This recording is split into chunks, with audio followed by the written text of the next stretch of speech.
आज पूरे देश भर में मार्क्सवादी कम्युनिस्ट पार्टी, भारतीय कम्युनिस्ट पार्टी और माले सहित तमाम वामपंथी पार्टियों के द्वारा ये देशव्यापी आज विरोध दिवस का मुख्य मेरा एजेंडा है। इस देश के अंदर बाबा साहब अम्बेडकर का जो लिखित संविधान, उस व्यक्ति के ऊपर इस देश का गृह मंत्री अमित शाह पार्लियामेंट के अंदर उनके ऊपर आपत्तिजनक टिप्पणी की। हम मानते हैं कि ये टिप्पणी इस देश के संघीय व्यवस्था के खिलाफ है, इस देश के संविधान के खिलाफ ये टिप्पणी और बाबा साहब अम्बेडकर को नीचा दिखाने की कोशिश। हम इस तरह की घिनौनी कोशिश के खिलाफ आज के इस प्रतिरोध सभा के माध्यम से, ये प्रतिरोध देशव्यापी कार्यक्रम के माध्यम से इस देश के गृह मंत्री अमित शाह से मांग करते हैं, मोदी सरकार से मांग करते हैं कि इस देश के करोड़ों करोड़ जनता जो बाबा साहब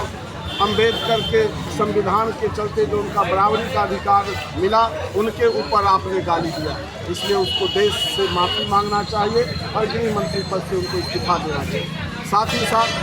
पूरे देश भर में आप तमाम लोग जानते हैं जो Bhajpa one nation one election का जो फार्मूला लाने की कोशिश कर रहा है, ये इस देश की संविधान की मूल भावना के खिलाफ है। हमारा देश एक लोकतांत्रिक संघीय व्यवस्था के देश है, जिसमें देश के अंदर कई राज्य और सब राज्यों की अलग अलग उसकी भौगोलिक स्थिति, उसकी अलग अलग समस्याएं। वन नेशन वन इलेक्शन के आधार पर भाजपा चाहता है कि कॉर्पोरेट का पैसा लेके इस देश के केंद्रीय सत्ता पर वो हमेशा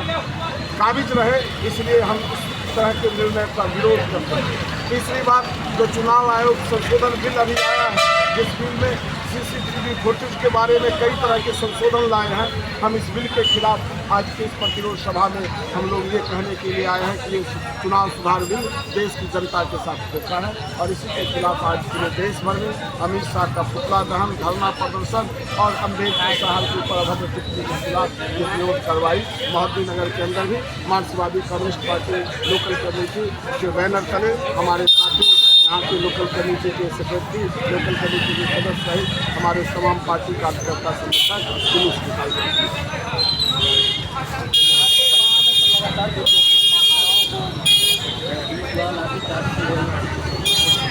ये सरकार लाठी गोली के आधार पे जनता का आवाज़ बंद करना है। विद्यार्थी जो BPSC के छात्र हैं, उनकी मांग जायज़ है और सरकार लाठी चला के साबित कर दिया। ये सरकार पूर्णतः भाजपा के गोद में बैठकर पूर्णतः RSS के एजेंडा लागू करना चाहता है। नौजवानों की नौकरी, उसकी शिक्षा व्यवस्था से उसे कोई लेना देना नहीं है। हम चाहेंगे जो BPSC के जो छात्र जो मांग उठा रहे हैं, नीतीश सरकार उन मांगों को तुरंत पूरा करे। हम लोगों का भी पार्टी का विधायक दल का नेता कॉमरेड अजय कुमार आज BPSC छात्रों से मिलने गए हैं। हम उनके पूरी लड़ाई को समर्थन करते हैं और उन पर लाठीचार्ज का घोर निंदा करते